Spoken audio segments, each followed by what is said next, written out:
హైదరాబాద్లో శ్రీరామనవమి శోభాయాత్రకు రంగం సిద్ధమైంది. కాసేపట్లో సీతారాంబాగ్ నుంచి సుల్తాన్ బజార్, హనుమాన్ వ్యాయామశాల వరకు ఈ శోభాయాత్ర జరగనుంది. 6.2 కిలోమీటర్ల మేర శ్రీరామనవమి శోభాయాత్ర కొనసాగనుంది. 20,000 మంది పోలీసు సిబ్బందితో భారీ బందోబస్తు ఏర్పాటు చేశారు.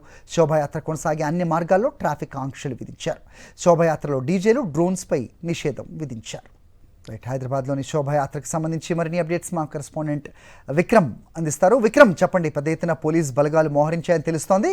సో ఎవరైనా ప్రముఖులు, నాయకులు ఈ శోభాయాత్రలో పాల్గొనబోతున్నారా? ఏంటి మీ దగ్గర ఇన్పుట్స్?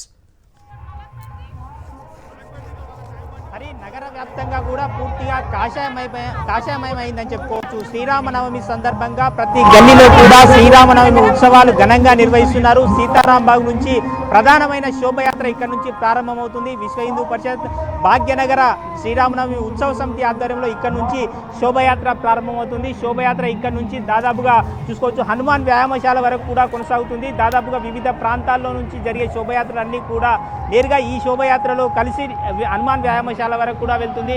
శోభయాత్ర ప్రతి సంవత్సరం కూడా ఘనంగా నిర్వహిస్తారు. మరి కాసేపట్లోనే ఇక్కడ నుంచి శోభయాత్ర ప్రారంభం కాబోతుంది. దీనికి సంబంధించి మరిన్ని ఏర్పాట్లు ఏ విధంగా జరిగాయి అన్న వివరాలు తెలుసుకునే కొంతమంది ఉన్నారు. వారిని అడిగి తెలుసుకునే ప్రయత్నం చేద్దాం. ఈ యాత్రకు సంబంధించి ప్రాధాన్యత ఏంటి అంటే ఏం చెప్తారు మీరు?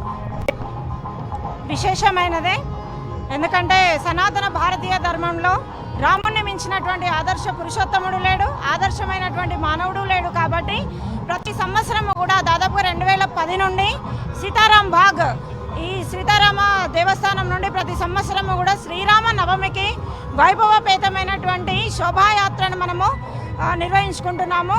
ఇది ఇక్కడ కోటి చౌరస్తా ఆంధ్ర బ్యాంక్ వరకు కొనసాగుతుంది. శ్రీరాముడి యొక్క తత్వాన్ని జనాల్లోకి తీసుకెళ్ళాలి.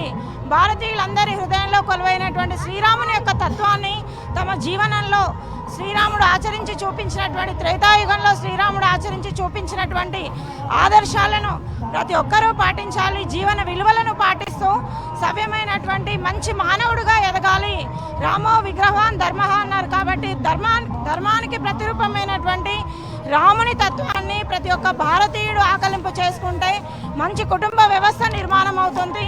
చక్కని అన్నదమ్ముల బాంధవ్యం ఏర్పడుతుంది. కుటుంబ విలువలకు సంబంధించినటువంటి రాముని తత్వాన్ని అందరూ నేర్చుకోవాలనేటటువంటి సందేశాన్ని ప్రతి సంవత్సరము కూడా సీతారాంబాగ్ నుండి మొదలయ్యేటటువంటి శోభాయాత్ర దినదిన ప్రవర్ధమానమై లక్షలాది మంది కార్యకర్తలు జోడించబడుతూ రామతత్వాన్ని విశ్వవ్యాప్తంగా చేసే ప్రయత్నం చేస్తున్నాం. చూసుకోవచ్చు శ్రీరామనవమి సందర్భంగా ప్రతి సంవత్సరం కూడా ఈ యాత్ర నిర్వహిస్తున్నారు. మనం చూసుకోవచ్చు సీతారాంబాగ్ నుంచి ప్రారంభమయ్యే ఈ యాత్ర హనుమాన్ వ్యాయామశాల వరకు దాదాపు 4 కిలోమీటర్ల పైగా ఈ శోభయాత్ర కొనసాగుతుంది. వివిధ మార్గాల నుంచి వచ్చిన శోభయాత్ర అన్ని కూడా ఈ ప్రధాన శోభయాత్రలో కలుస్తాయి. అదేవిధంగా ఆకాష్పూర్ నుంచి ఎమ్మెల్యే రాజాసింగ్ కు సంబంధించిన శోభయాత్ర జరుగుతుంది. అదేవిధంగా అంబర్పేటలో కిషన్ రెడ్డి నేతృత్వంలో కూడా ఈసారి ప్రత్యేకంగా శోభయాత్ర నిర్వహిస్తున్నారు. మొత్తంగా నగర వ్యాప్తంగా కూడా పూర్తిగా కాషాయమైంది. ప్రతి ఆలయంలో కూడా శ్రీరామనవమి కళ్యాణోత్సవాలు కూడా ఘనంగా నిర్వహిస్తున్న పరిస్థితి ఉంది. హరి. ఓకే విక్రమ్.